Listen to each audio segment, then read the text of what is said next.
وَلَقَدْ يَسَّرْنَا الْقُرْآنَ لِلذِّكْرِ فَهَلْ مِن مُّدَّكِرٍ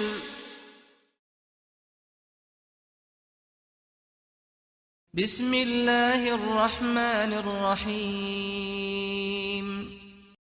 ألم تروا أن الله سخر لكم ما في السماوات وما في الأرض وأسبغ عليكم نعمه ظاهرة وباطنة ومن الناس من يجادل في الله بغير علم ولا هدى ولا كتاب منير ألم تروا أن الله سخر لكم ما في السماوات وما في الأرض وأسبغ عليكم نعمه ظاهرة وباطنة ومن الناس من يجادل في الله بغير علم ولا هدى ولا كتاب منير وإذا قيل لهم اتبعوا ما أنزل الله قالوا بل نتبع ما وجدنا عليه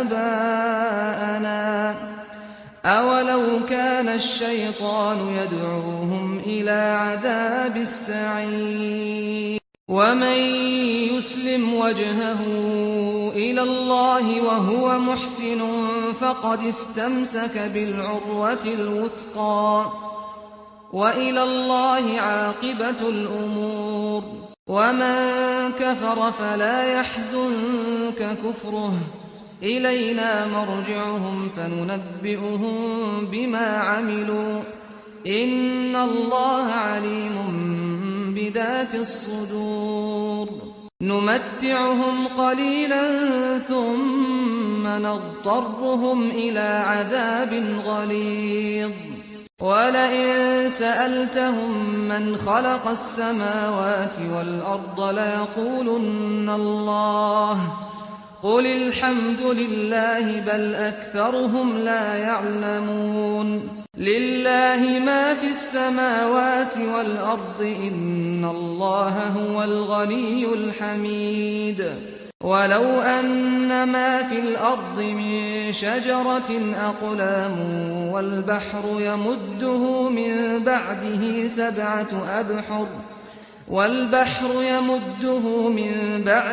سبعة أبحر ما نفدت كلمات الله إن الله عزيز حكيم ما خلقكم ولا بعثكم إلا كنفس واحدة إن الله سميع بصير ألم تر أن الله يولج الليل في النهار ويولج النهار في الليل وسخر الشمس والقمر كل يجري إلى أجل مسمى وأن الله بما تعملون خبير ذلك بأن الله هو الحق وأن ما يدعون من دونه الباطل وأن الله